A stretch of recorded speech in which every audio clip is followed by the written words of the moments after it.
Hello and good evening from the ISTQB General Assembly, which is also the place where the A4Q Testing Summit is taking place today. I'm very happy to have Alfonsina Morgavi here with the presentation. Alfonsina has around 25 years of experience in the field of QA and is truly an expert in the field. So I'm very happy to have you here, and I'm happy to hand over to you.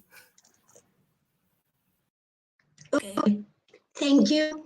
Okay, this is what we are going to talk about today. We are going about risk-based testing.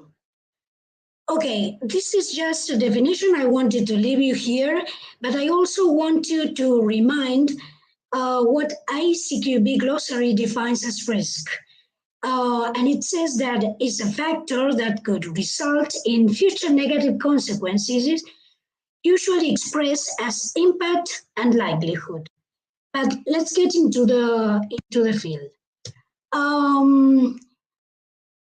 This is a funny, I see a funny picture, and I always remember in Indiana Jones pictures that in risky situations, he always says, "Don't worry, I'll come up with a solution." This is without doubt an heroic response. This is exactly what we don't have to do. I think that if a project manager is not one step ahead of risks, he and his team will work in a reactive manner and take actions only when something goes wrong with the project, just as Indiana Jones. As we all know, all the industries can experiment risks. So we in IT are not an exception. This presentation is based on a proactive strategy to control and manage risks. When will the proactive strategy should start? Well, I think that the best moment is at the beginning of the project. My first experience with risk was a long time ago. I think that maybe 20 years ago. And the first thing I thought or I considered was the lessons learned in previous projects. At that time, we didn't have so much books or papers about that. So that was my first source to begin to think about risks. From that moment onwards, I started developing a risk spreadsheet. And at that time, I wondered what would happen if any of those adverse situations that occurred were repeated and how I was able to manage them. Whether we like it or not, risks are there. Some of them are obvious. They are just in front of our eyes, but others are deliberately hidden and not so evident. We have to keep in mind that also risks have a special ability, and that is to mutate. Well, now that I hope that I have worried you at least just a little, we can get directly into risks. Prevention and mitigation starts by identifying risks, getting stakeholders involved and making plans to manage and minimize the threats and risks. And I want to stop here when we talk about stakeholders. And I wanted to say that it is not always easy to identify the correct stakeholder. So identify risks, identify the stakeholders who has to be involved, implemented what we have planned in order to manage and risk and minimize our vulnerabilities. I think that it is not enough to talk about these topics. We must take action and perform risk-based testing. I was said many years ago, Alfonsina, don't take risks only for a walk. You have to do something with them. So the overall purpose of risk-based testing, what we are going to talk today, is to test in an efficient and effective way, driven by risks. I would like to underline, I hope you remember DMMI in level 2, the process area, test policy and strategy, specific goal, establish a test strategy. TMMI is for free. You can download it from the site. You have very explicit details of how to do this, of identifying, managing, controlling in a continuous and unanticipated manner. One thing that is very important is that it is not that you identify the risks one day and you leave it there. It's every day managed. They need to be managed every day. One of the things that we want to avoid is to walk over a tightrope. The project manager is not Indiana Jones, and reactive strategies are not effective. I think that everything is to be proactive instead of reactive. Okay, first of all, I would like to separate the project risks from the product risks. The project risks in testing are related to the management and control of the testing project. This means lack of staff, tight deadlines, changing requirements, and so other many things that we are going to see in the next slides. The product risks are exactly about the object being tested. And we are also going to see separately from the project risks. Okay. Any kind of risk has at least two features: uncertainty, and this means that the risk may occur or not, may happen or not, and the loss. If I put here, if risk becomes a reality, unintended consequences will occur. I would like to say that the loss in this case finally always kicks somehow the budget. If you have a loss, sooner or later has its impact in the budget. Okay. General risks.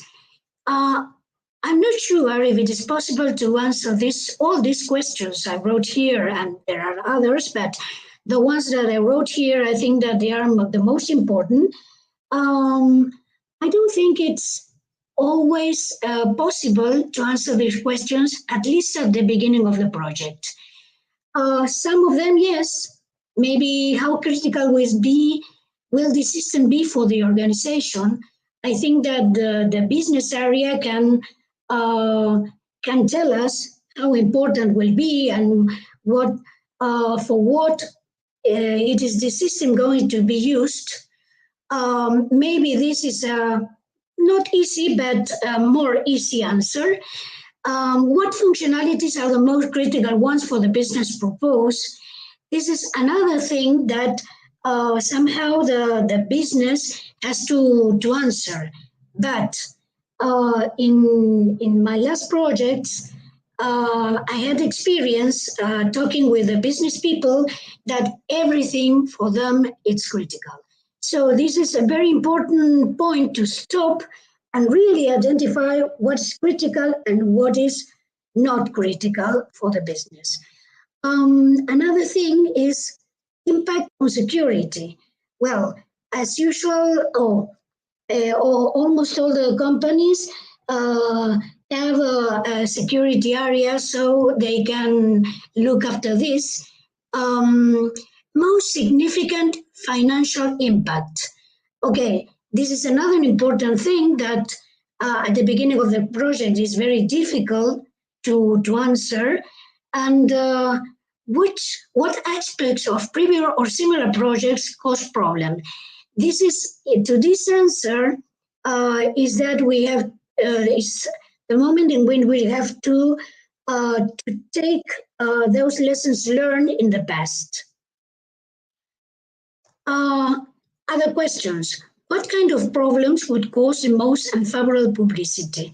You know, some time ago, at least some years ago, at least in South America, we had a couple of failures that made a very bad publicity to those companies, and they had an important loss of users getting into their site to buy.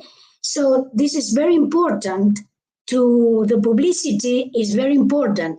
In this case, I think that it's very important to involve the marketing area. Another thing is the cost of a system failure.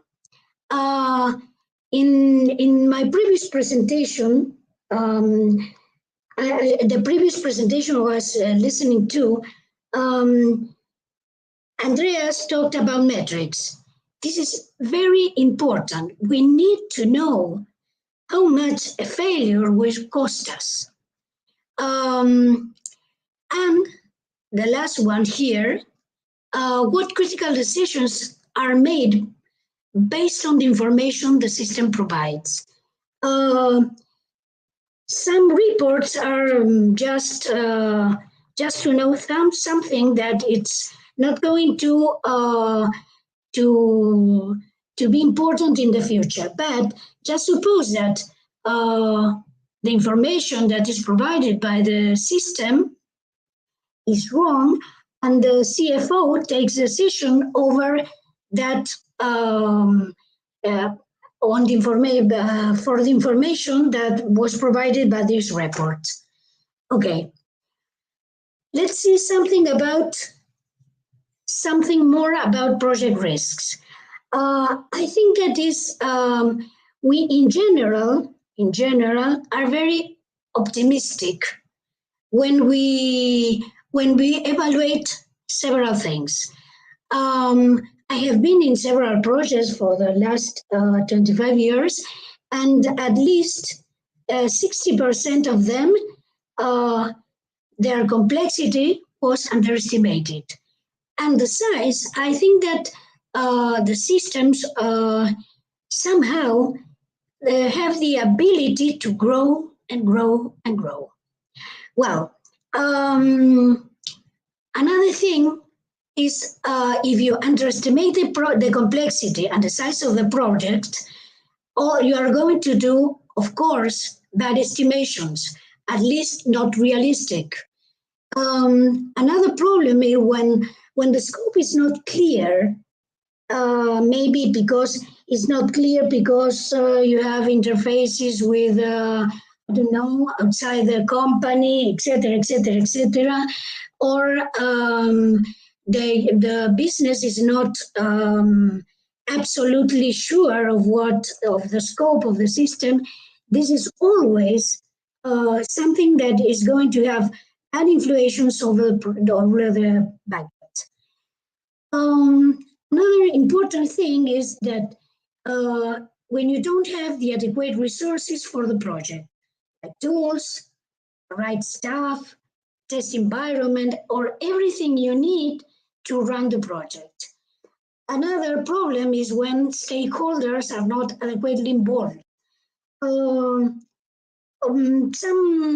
some projects, I had a problem that the stakeholders said that they were very busy as to get involved in the way we needed, and when they are not immersed in the project, we will have problems.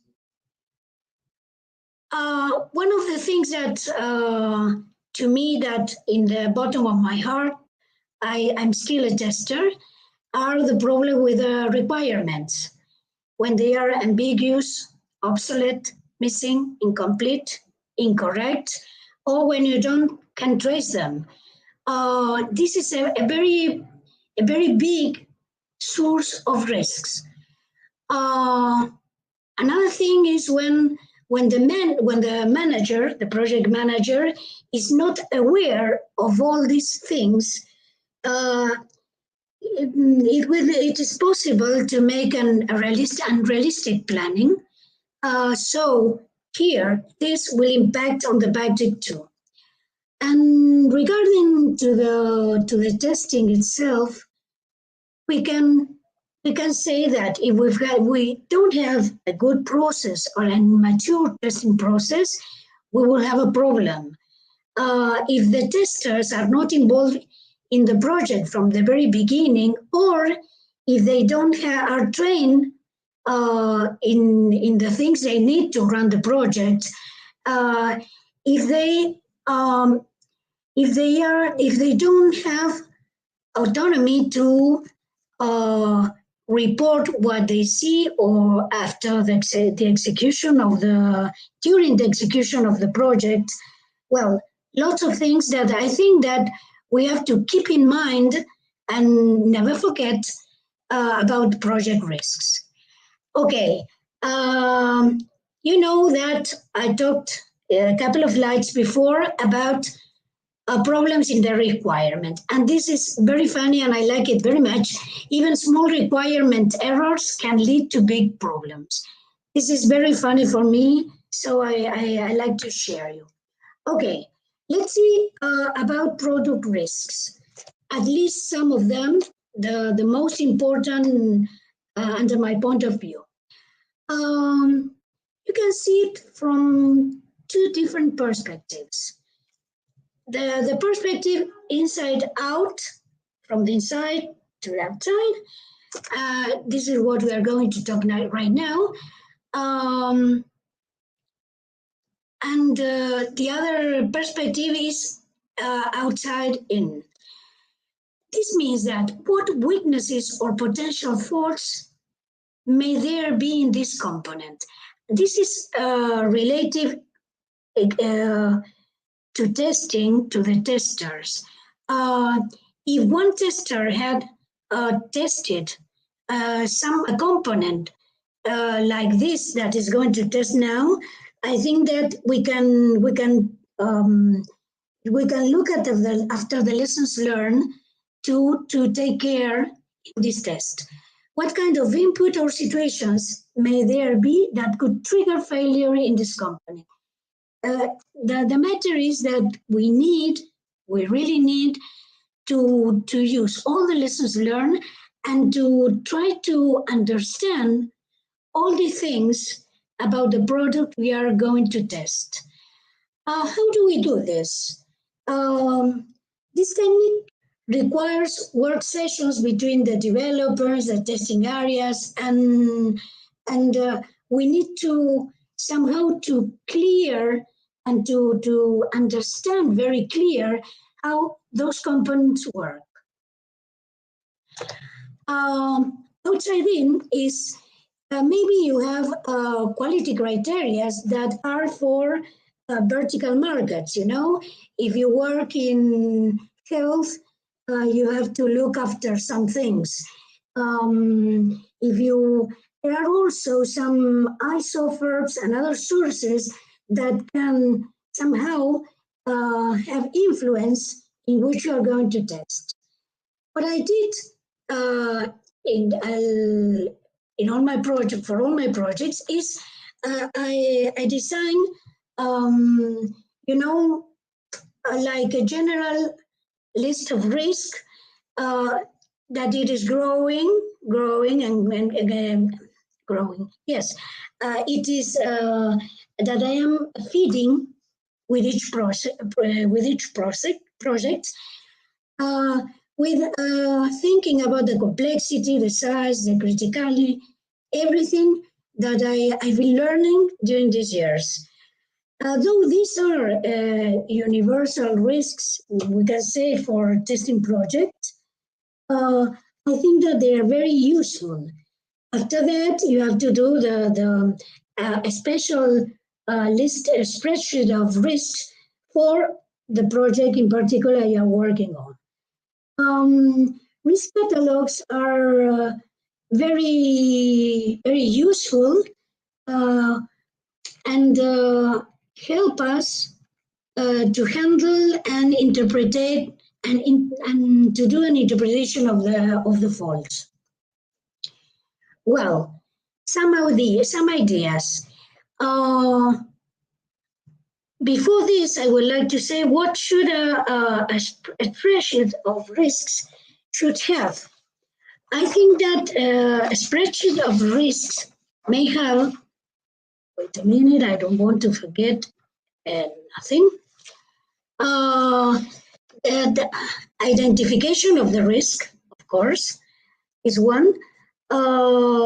Another one is the description of the risk. Another one is the context to which the risk, the affected context by this risk, the state of the risk, the author, and to which is assigned that risk to be solved or at least to be mitigated.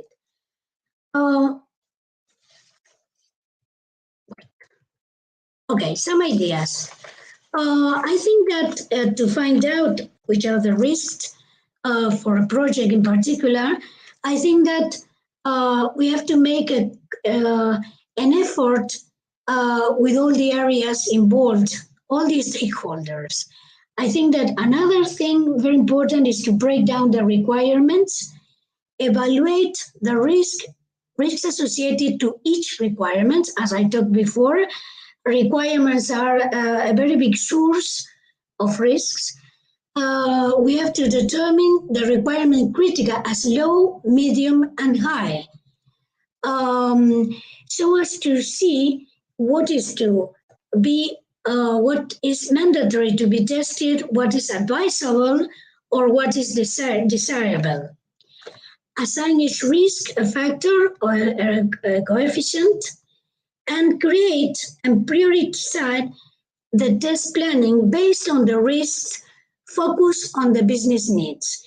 This is very important. I think that we have to keep in mind all the time that everything we are doing is to solve, to give a solution to the business area.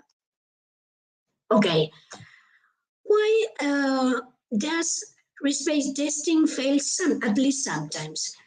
The perception and attitude towards the risk.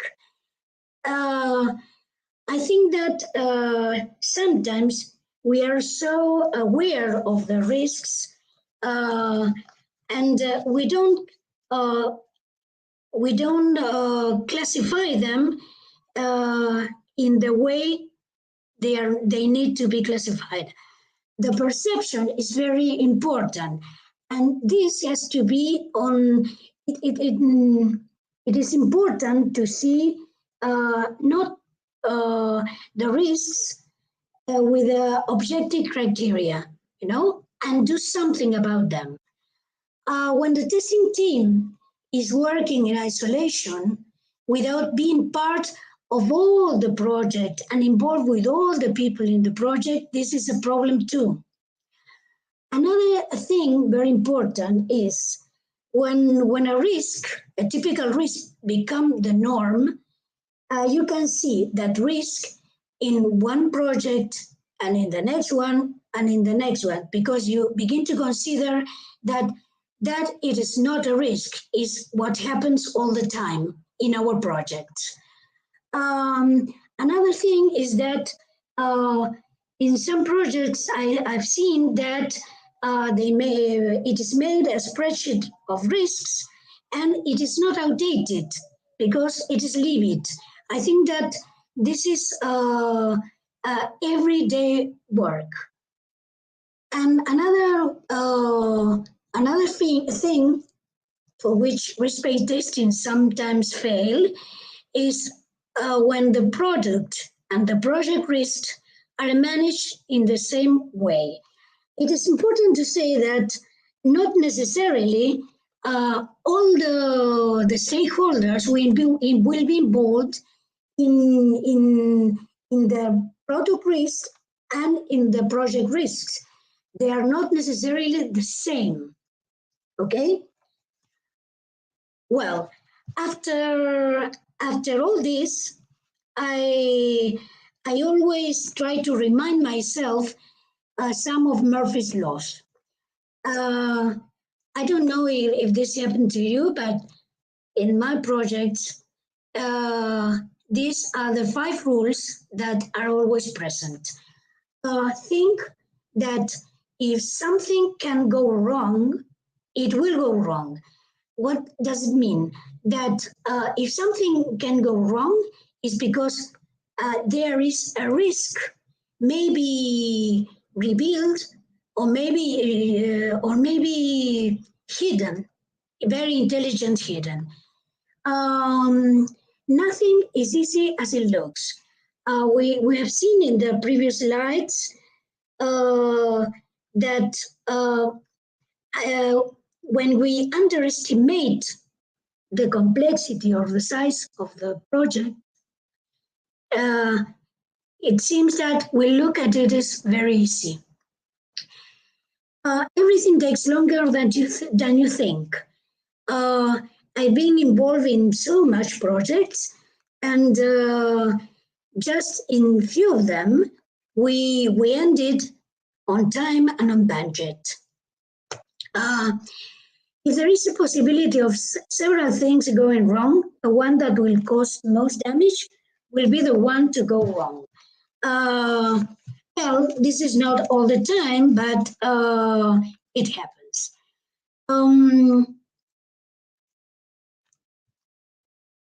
Just to finish, I would like to say that if we don't manage risks, they will manage us. I think that is a very important topic to have in mind. A couple of things more that I would like to say is that one thing that is very important is that sometimes if risks are described very abstractly, it is very difficult to manage them and to mitigate them. And some mitigations of risks may be too costly. So the cost of mitigating it is more high than what will happen if the risk reveals. Another thing is when risk assessment is based on subjective criteria.